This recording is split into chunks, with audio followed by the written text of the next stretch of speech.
Hello বন্ধুরা, good morning. আমি সঙ্গীতা। আমার নতুন একটা ব্লগে তোমাদেরকে অনেক অনেক ওয়েলকাম আর ভালোবাসা। কেমন আছো তোমরা সবাই? আশা করছি ভালো আছো আর সুস্থ আছো। আমরাও না বেশ ভালো আছি। আর আজকের দিনটি হচ্ছে বৃহস্পতিবার। ঘড়িতে এখন বাজে সকাল ওই 5টা নাগাদ। তোমাদেরকে সাথে নিয়ে আজকে ব্লগটা এখান থেকে শুরু করছি। আই হোপ ব্লগটা তোমাদের একটু হলেও ভালো লাগবে। প্রতিদিনের সকালটাই ঠিক এরকম সময় থেকেই শুরু হয়, কারণ দুষ্টুর অনেকটা তাড়াতাড়ি স্কুল থাকে, তাই সকালটা আমার এত তাড়াতাড়ি শুরু করতে হয়। আর দেখেছি কি বলতো, সকালটা যদি আমরা তাড়াতাড়ি শুরু করতে পারি তাহলে সারাদিনের কাজগুলো অনেক তাড়াতাড়ি গুছিয়ে ফেলতে পারবো। ওইদিকে ঘরের জানলা দরজা খুলে দিয়েছি, সাথে রান্নাঘরের জানলাটাও খুলে দিয়েছি। আর এদিকে দুষ্টুকে কিন্তু আমি আগে হরলিক্সটা করে দিচ্ছি।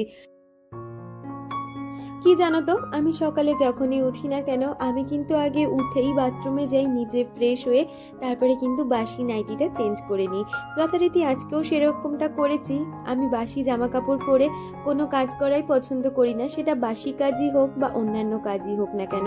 আজকেই যে নাইটি ফাইটি চেঞ্জ করে এই যে বাসি কাজগুলো সেরে নেব। আর বৃহস্পতিবারের রুটিনটা না সকাল থেকেই ঠিক অন্যরকম থাকে, কারণ কি, বৃহস্পতিবারে পুজো দেওয়ার ব্যাপারটা তো অনেকটা সময় সাপেক্ষ। সে কারণে ওই দিনটা ভাবে কি, তোজোকে আগে স্কুলে পাঠিয়ে তারপরে পুজো দেব মন ভরে। আর দেখবে সকালের পুজো বা বৃহস্পতিবারের পুজোটা যদি একটু মন ভরে দেওয়া যায় না, সত্যিই একটা মনের দিক থেকে আলাদা স্যাটিসফ্যাকশন থাকে। তো যাই হোক, কথা বলতে বলতে সমস্ত ঘর বারান্দাটাকে আগে ভালো করে ঝাড় দিয়ে নিচ্ছি। আমাদের এদিকে না কদিন ধরে বেশ বৃষ্টি হচ্ছে। আজকেও সকালবেলা ওঠার আগেই নাকি বৃষ্টি হয়ে গেছে, মানে এক ফসলা বৃষ্টি হয়েছে, সেটা উঠোনটা দেখেই বোঝা যাচ্ছে। আর উঠোনটা না প্রচণ্ড পরিমাণে স্লিপ হয়ে রয়েছে। এমনি সেদিনকে জঙ্গল পরিষ্কার করা হয়েছে বাড়িতে, তাই উঠোনটা একদমই পরিষ্কার পরিচ্ছন্ন। আর এই যে ঘরের যেই বালি ঠালি বা ঘরের যে নোংরাগুলো, সেগুলো তো দুয়ারের গোড়ায় ফেললাম, তাই দুয়ারের গোড়াটায় ভালো করে জল দিয়ে ঝাড় দিয়ে নেব। প্রতিদিনই আমরা গৃহিণীরা সংসারটাকে ভালোবেসে কঠোর পরিশ্রমটা দিয়ে কিন্তু সংসারকে সুন্দর করে সাজিয়ে রাখি। আর এর সাথে সাথেই আমাদের প্রতিদিনের কাজবাজের মধ্যে দিয়ে অনেক নিয়মকানুন থাকে, যেগুলো মানলে কিন্তু সত্যিই সংসারের লক্ষ্মীশ্রী বজায় থাকে। বিশেষ করে বৃহস্পতিবারের দিনটা এমনই। আর কথাতেই তো আছে বৃহস্পতিবার মা লক্ষ্মীর বার, তো সেই কারণে কিন্তু এই দিনটাতে আরও বিশেষ কিছু নিয়ম কানুন থাকে, যেগুলো যদি ফলো করা যায় সংসারের কিন্তু আয় উন্নতি তো হবেই, সাথে লক্ষ্মীশ্রীও বজায় থাকবে। যেরকম এই বৃহস্পতিবারের দিন এমনি প্রতিদিন আমি বাসি ঘর ঝাড় দেওয়া বা বাসি গেটে জল দেওয়া, উঠোন পরিষ্কার করা, এগুলো তো করি। সাথে করে কিন্তু বৃহস্পতিবারে আমরা যে গেটে জলটা দিই, সেই জলটার মধ্যে যদি সামান্য একটু হলুদ ফেলে দেওয়া যায়, সেক্ষেত্রে কিন্তু বলে মা লক্ষ্মী বিরাজ করে। অনেক ছোট ছোট টোটকা যদি আমরা আমাদের প্রতিদিনের কাজগুলোর মধ্যে ফলো করতে পারি না, তাহলে দেখবে সংসারের পরিশ্রমের সাথে সাথে এই ছোট ছোট টোটকার ফলে সংসারটা অনেক সুন্দর হয়েছে। আয় উন্নতির দিক থেকে শুরু করে লক্ষ্মীশ্রী সমস্তটাই বজায় থাকে। ইভেন অনেক ক্ষেত্রে দেখা যায়, এটা আমিও বিশেষ করে করি, যদি বাড়িতে কোনো নেগেটিভিটি মনে হয় রয়েছে, সেক্ষেত্রে আমরা প্রতিদিন যেই মানে জল দিয়ে ঘর পুছি, সেই জলের মধ্যে যদি একটু সন্দক লবণ ফেলে দেওয়া হয়, সেক্ষেত্রে কিন্তু অনেকটা বাড়ির নেগেটিভিটি কাটে। এছাড়াও সন্ধেবেলাতে বেশ কিছু নিয়ম, যেগুলো প্রতিদিন তোমাদের সাথে আমি শেয়ার করি, সেগুলোতেও কিন্তু সংসারের লক্ষ্মীশ্রী বজায় থাকে। আসলে আমরা বাড়ির গৃহিণীরা হয়তো সংসারটাকে ভালো রাখার জন্য, সংসারটাকে সুন্দর করে গুছিয়ে রাখার জন্য সারাদিন অনেক পরিশ্রম করি। আমাদের সাথে সাথে আমাদের বাড়ির যেই কর্তা থাকে, তারাও কিন্তু বাইরে গিয়ে প্রচুর পরিশ্রম করে, যাতে সংসারটা সুন্দর হয়, সংসারের মানুষগুলো ভালো থাকে। সেই কারণে আসলে দেখতে গেলে দেখা যায় সব শেষে কিন্তু আমাদের ভালো থাকা অথবা আমাদের সংসারের আয় উন্নতি, এটাই মেন কারণ হয়ে দাঁড়ায়। তো সংসারের পরিশ্রমের সাথে সাথে যদি আমরা ছোট ছোট কিছু টোটকা ফলো করতে পারি, সেক্ষেত্রে কিন্তু আমাদের প্রতিদিনের সংসারটা কিন্তু অনেকটাই সুন্দর হয়ে দাঁড়ায়। আর আয় উন্নতি হলে কার সংসারে না ভালো লাগে বলো তো? তো এরকমভাবেই কিন্তু আমার সংসারটাকে করে নেওয়ার চেষ্টা করি। তো যাই হোক, অনেক জ্ঞান দিয়ে ফেললাম তোমাদেরকে, আর জ্ঞান দিতে দিতে ওইদিকে কিন্তু আমি বাসি বিছানাটাকেও তুলে দিয়েছি। আজকে বললাম না, সকালে যেহেতু স্নান পুজোটা এখনো কিছুই হয়নি, তাই বাকি কাজগুলো যেগুলো আমার থাকে সেগুলোই করে নিচ্ছি। ওইদিকে তোজো আর হাজবেন্ড দুজনেই উঠে ব্রাশ করতে গেছিল, ওই ফাঁকেই ভাবলাম কি বিছানাটাকে তুলে নিই। আর বিছানা গুছিয়ে সোজা কিন্তু রান্নাঘরে চলে এসেছি। এসে একটা গ্যাসে আগে দুধটা জাল দিতে বসিয়েছি, আর একটা গ্যাসে চা বসিয়ে দিয়েছিলাম। তো ওদিকে চা হয়ে গেছে যথারীতি, আর তারপরে কিন্তু তোজোকে কর্নফ্লেক্সটাও দিয়েছিলাম। আর চাটা খেয়ে এসে কালকে রাত্রিবেলা তো তোমরা দেখতেই পেয়েছিলে ঘুগনি বানিয়েছিলাম, তো সেই ঘুগনিটার কিছুটা ঘুগনি না রয়ে গেছে, তাই ভেবেই রেখেছিলাম সকালবেলা উঠে তোজোকে কিন্তু আগে দুটো পরোটা করে দেবো, আর ওই ঘুগনিটা গরম করে আজকে টিফিনটা এরকমভাবেই দেবো। তো তোজো জানো তো রুটি, পরোটা, লুচি এগুলো খেতে ভীষণ পছন্দ করে, যতটা না বেশি ও ভাত খেতে পছন্দ করে। ওকে তুমি যদি সারাদিন ভাত না খেতে দাও, ওর কাছে সেটাই সব থেকে ভালো। তুমি তার বদলে ভাত, লুচি, রুটি দাও, এগুলো ও খুব ভালো খায়।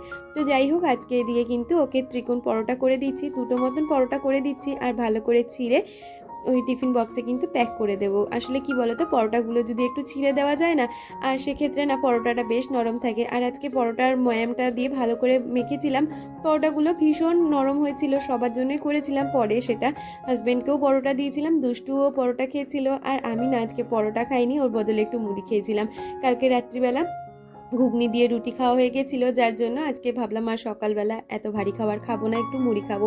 তো সেগুলো তো পরের ব্যাপার, আগে দিকে টিফিনটা প্যাক করে দিই তোজোকে, তারপরে পুজো দেবো। একে একে এখনও অনেক কাজ বাকি, তো যেরকম বলা সেরকম কাজ। এদিকে তোজোকে কিন্তু পরোটাগুলো সুন্দর করে ছোট ছোট করে ছিঁড়ে দিচ্ছি, এতে করে পরোটাটাও নরম থাকে, আর ওর খেতেও না অনেকটাই সুবিধে হয়। আর একটা খাপের মধ্যে আমি কিন্তু ঘুগনি দিয়ে দিলাম, আর তার সাথে দিয়ে দিয়েছি শশা। তো ও শশাটা খেতে যেহেতু ভীষণ ভালোবাসে, তাই প্রতিদিন ওর টিফিনে শশা রাখারই আমি চেষ্টা করি। আমাকে আগের দিনের ব্লগে ঋতুশ্রী কমেন্ট করেছিলে, তুমি লিখেছিলে প্রতিদিনের মতন আজকের ভিডিওটাও খুব ভালো হয়েছে দিদিভাই। আর দুষ্টু আঁকাটাও, thank you so much dear. এইভাবেই তোমরা আমার পাশে থেকো, আর ওকেও একটু ভালোবাসা দিও। আসলে মেয়েটা না, সত্যিই না, মেয়েটার জন্য ভীষণ কষ্ট হয়। জানি না আমি কতটা ওর দায়িত্ব পালন করতে পারছি, বা ওকে কতটা ভালো রাখতে পারছি। তবে জানো তো, মা বাবা না থাকা যে কতটা অসহায় একটা বাচ্চার কাছে, সেটা আমি প্রতি মুহূর্তে ফিল করতে পারি এখন, জানো তো। যাই হোক, এসব কথা বাদ দাও। কথা বলতে বলতে ওদিকে কিন্তু তোজোর টিফিনটা প্যাক করে দিয়েছি, আর এদিকে তোজো নিজেই রেডি হয়ে গেছে, আর ওর বাবা ওকে নিয়ে বেরিয়ে গেল। ওইদিকে হাজব্যান্ড তোজোকে গাড়িতে তুলে দিয়ে বাজার হাট করে চলে আসবে। তো এদিকে আমার বেশ কিছু জামা কাপড় ছিল, ভেবেইছিলাম তোজোকে পাঠিয়ে আমি তারপরে যখন স্নানে যাব তার আগে কাচাকাচিগুলো একটু বসিয়ে দিয়ে যাব, তাহলে ততক্ষণে কাচা ধোয়াও হতে থাকবে, আর আমার স্নান পুজো সমস্তটাই হয়ে যাবে। তো আজকে সকাল থেকে তো বেশ বৃষ্টি হয়েছে, কিন্তু বেলা করে না আকাশটা অনেকটাই ভালো হয়েছে। রোদ ছিল না, তবে হাওয়া বাতাস যা ছিল, এই মেশিনের কাছে জামা কাপড় শুকিয়েই যায়। এগুলো তো প্রায় ড্রাই হয়েই আসে, আমি এখন আবার ডবল করে ড্রাই করে নিই, সেক্ষেত্রে হালকা হাওয়া বাতাস দিলেই জামা কাপড়গুলো সুন্দর করে শুকিয়ে যায়। আর তোমরা তো জানোই, আর দুদিনের মধ্যেই হাজব্যান্ড আবার বেরোচ্ছে ব্যাঙ্গালোর, তো জামা কাপড় তো প্রচুর কাচার থাকে। দেখবে কোথাও আমরা যদি যাই, সে একটা মানুষই হোক আর পুরো ফ্যামিলিই হোক, আমাদের ঘুরতে যাওয়ার আগে যেরকম কাছাকাছি থাকে, ঘুরে আসার পরেও কিন্তু ভীষণ কাছাকাছি থাকে। আর কাঁচা ধোয়া তো আমার একটা বাতিক, তোমরা জানোই, যার জন্য মেশিনটা কেনা। আর সত্যি কথা বলতে, মেশিনটা কিনে আমার এই বর্ষা কাদার দিনে ভীষণ উপকার হয়েছে। বিশেষ করে এই জামা কাপড় শুকানোতে আর খুব একটা টেনশন করতে হয় না। ঘরের মধ্যেও যদি আমি এই আধ ভেজা জামা কাপড়গুলো একটু পাখার তলায় মেলে দিই, সুন্দর শুকিয়ে যায়। তো যাই হোক, এইখানে অনেকগুলো জামা কাপড়ই কাচতে দিয়ে দিয়েছি। তোজোর জামা কাপড়, আমাদের প্রতিদিনের জামা কাপড়, প্লাস হাজব্যান্ডের কিছু জামা কাপড় রয়েছে, সমস্ত কাচতে দিয়ে এবারে আমি যথারীতি স্নানে চলে যাচ্ছি। আর স্নান সেরে কিন্তু সোজা ঢুকে যাব ঠাকুর ঘরে, আর এদিক ওদিক তাকাবো না। আজকে বৃহস্পতিবার, আজকে এমনিই অনেক দেরি হয়ে গেছে পুজোতে বসতে। প্রায় 8:30টার সময় এই পুজোতে বসলাম, উঠতে উঠতে জানো তো 9:30 বেজে গেছে। এদিকে হাজব্যান্ড আবার বলছে তাড়াতাড়ি অফিসে বেরোবে। তো যাই হোক, খাবারের মধ্যে তো তরকারিটা করাই রয়েছে, আর ময়দা মাখাই রয়েছে। পুজো দিয়ে ঝপঝপ করে কিন্তু পরোটাটা বেলে দেবো, তাও বেলে ভেজে নিলেই হয়ে যাবে। তো যাই হোক, এদিকে ঘরটা মুছে নিয়েছি। আর ওই যে বলি না, আমি কিন্তু শনি আর মঙ্গলবার করে প্রতিদিন ঘরে কর্পূর দিই, তার জন্য আমার ঘরে এরকম সবসময় কর্পূর রাখাই থাকে। তবে আমি কর্পূর দানি আমার কাছে নেই, আমি কিন্তু ওই ধুনোচির মধ্যে করেই দিই। এতে না সত্যি ঘরের অনেক প্রসপেরিটি বেড়েছে। আর এদিকে দেখো, গাছের বেশ কিছু ফুল তোলা হয়েছিল, আর পাশের থেকে একজন আছে, সে আমাকে দুটো করে প্রতিদিন জবা ফুল দেয়, যেহেতু আমি বজরংবলীকে দিই, তো সেই কারণে।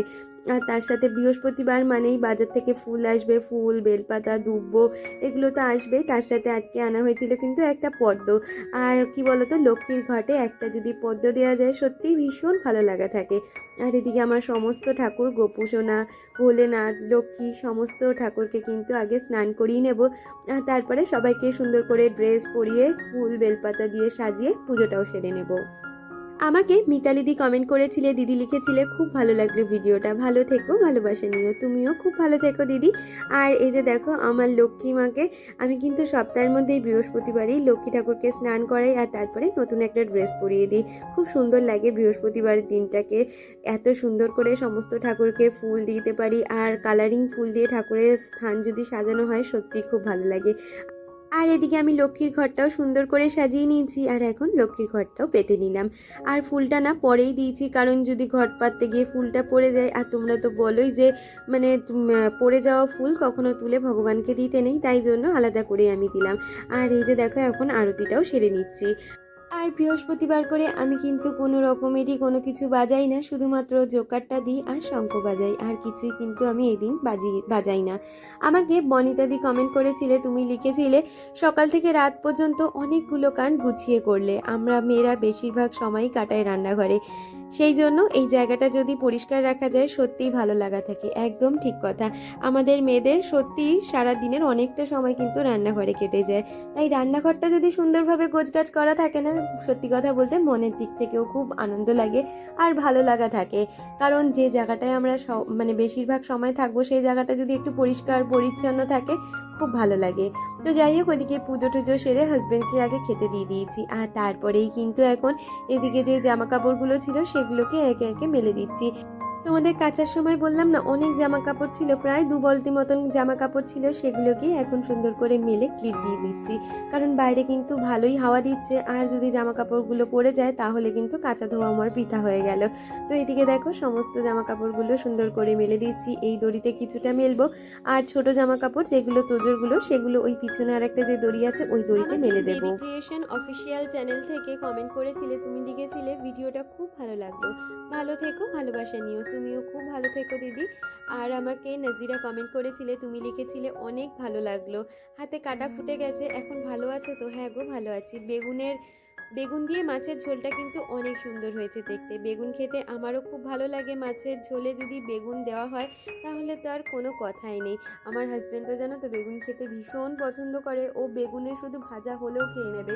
সারা শীতে আমার ফ্রিজে সবসময় বেগুন তো থাকবেই, এই যে এখন অফ সিজন, এখন কিন্তু বেগুনের দাম প্রচুর, একটা বেগুনই প্রায় 15-20 টাকা নিয়ে নেয়, সেক্ষেত্রে আমার ঘরে বেগুন কিন্তু প্রায় দিনই আসে, মাছের ঝোলই হোক বা ভাজা হোক বেগুন কিন্তু থাকবেই। তো যাই হোক, কথা বলতে বলতে এইদিকেও দেখো ওই ছোটো ছোটো জামা কাপড় যেগুলো ছিল সেগুলো এই দড়িতে মেলে দিলাম।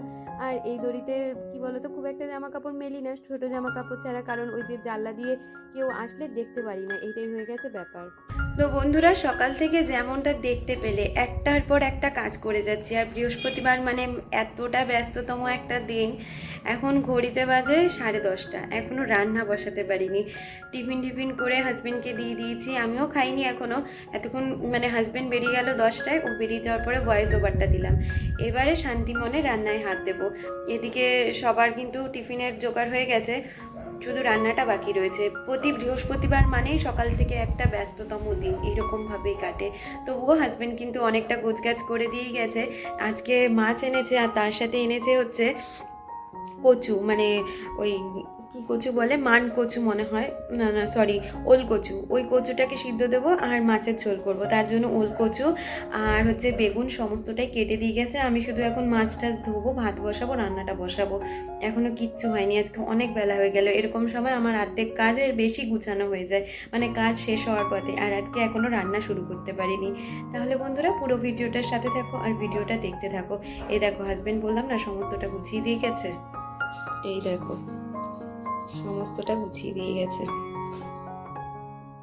এমনিতেই অনেকটা দেরি হয়ে গেছে, আর বেশি দেরি করব না। এদিকে আগে চালটা নিয়ে নিচ্ছি আর তারপরে ধুয়ে ভাতটা বসিয়ে দেবো। আমি জানো তো যখনই চাল নিই তার সাথে কিন্তু আমি চালটা নেওয়ার পরে 3 মুঠ চাল আমি আবার মানে চালের পাত্রর মধ্যে রেখে নমস্কার করে রাখি। এগুলো জানি না, এগুলো হয়তো কোনো লক্ষ্মীশ্রীর কারণ, এগুলো তো আর আগে জানতাম না। ধীরে ধীরে বিয়ের পর থেকে অনেক কিছু ছোটোখাটো নিয়ম কিন্তু শিখেছি, আর সেগুলো এখন তো আর আমার মাথার ওপরে গার্জেন বলে কেউ নেই। তবে সংসারটাকে ভালো রাখতে, সংসারের আয় উন্নতি বজায় রাখতে আমি কিন্তু অনেক ছোটোখাটো নিয়ম যেগুলো সবসময় পালন করে থাকি। ওইদিকে আগে ভাতটা বসিয়ে দিয়েছি, আর আজকে বাজার থেকে আনা হয়েছিল বেশ কিছু আলু আর তার সাথে মাছ। আসলে হাজব্যান্ড তো কয়েকদিন থাকবে না, তাই প্রতিদিন অল্প অল্প করে ও বাজারটা করে দিয়ে যাচ্ছে। যদিও বা শনিবার যাচ্ছে, শনিবার আমার একাদশী, ওই দিন তো আর আমি সেরকম কিছু খাবো না, ওই দিনই একটু ফল নিয়ে এনে দেবে। আর রবিবার আর সোমবার এই দুদিনই কিন্তু রান্নাবান্নার একটু জোগাড় থাকবে। তো 3জন মানুষে খাবো, আর বেশি একটা পদ করব না। মাছ মাংস সমস্তটাই ও বলেছে গুছিয়ে দেবে।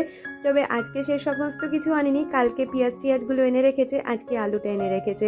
আসলে ঘরে একটু আলু পেঁয়াজ থাকলেই কিন্তু যথেষ্ট, আমরা কিন্তু সিদ্ধ ভাত করেও খেয়ে নিতে পারবো। তবে ও আমাদের সিদ্ধ ভাত করে মানে খাওয়াবে না, বাজার হাট সমস্তটাই করিয়ে দেবে, তবুও আমি বললাম। তো যাই হোক, আলুগুলোকে ভালো করে ধুয়ে আমি কিন্তু ঝুড়িতে রেখে দিয়েছি। আর তারপরে এদিকে আজকে মাছ এনেছিল, এটা হচ্ছে চাদা মাছ। এই মাছটা খেতে না আমার ভীষণ ভালো লাগে, পমপ্লেট মাছের থেকেও এই মাছের টেস্টটা আমার কাছে ভীষণ পছন্দের। তাই ওই মাছের ঝোল করব বেগুন দিয়ে, আর তার সাথে ওলকচু সিদ্ধ দেবো।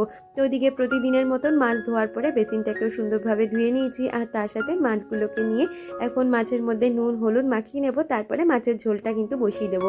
একটা গ্যাসে ভাত হতে হতে আরেকটা গ্যাসে মাছের ঝোলটা বসিয়ে দেবো, আর ভাত হওয়ার পরে তারপরে কিন্তু কচুটা সিদ্ধ দেবো। ওই কচুটা না ভাতে সিদ্ধ দিলে কালো হয়ে যায়, যার জন্য আমি কিন্তু এমনি প্রেসারে সিদ্ধ দেবো। আমি যখন বিয়ের আগে বাবা যখন কচু আনতো, এই কচুটা হচ্ছে ওল কচু। এই কচুটা যখন আনতো আমার বাবা আগে ইলিশ মাছ আনতো, মানে ইলিশ মাছ যেদিন আনবে মনে করবে সেদিনই কিন্তু ওই ওল কচুটা আনতো। কারণ ইলিশ মাছের তেল দিয়ে সাথে কিন্তু ওই সর্ষে বাটা দিয়ে আমার বাবা এরকম ওলকচু মাখা খেতে ভীষণ ভালোবাসতো। তবে কি বলতো, বাড়ি থেকে মানুষ কমে গেলে খাওয়া দাওয়ারও আর সেই মানে জুত থাকে না, জানো তো। এখন আর কে করবে, নিজেরটা নিজেকেই করে খেতে হয়, খেলে খেলেও না খেলে না খেলেও এরকম একটা ব্যাপার চলে এসেছে। তবে আমার হাজব্যান্ড কিন্তু এই কচু মাখাটা আবার পেঁয়াজ ভাজা দিয়ে যেরকম আলু মাখা করি সেরকম খেতে আবার ভীষণ পছন্দ করে। তাই আজকে 2 রকমের করে কিন্তু এই ওল কচু মাখা করব। আমার মাখাটা সর্ষে দিয়ে মাখবো, আর হাজব্যান্ডেরটা কিন্তু পেঁয়াজ ভাজা দিয়ে মাখবো। তো যাই হোক, কথা বলতে বলতে এদিকে একে একে মাছগুলোকে ভেজে নিচ্ছি, আর তারপরে বেগুনগুলো ভেজে কালো জিরে ফোড়ন দিয়ে রান্নাটা করে নেব।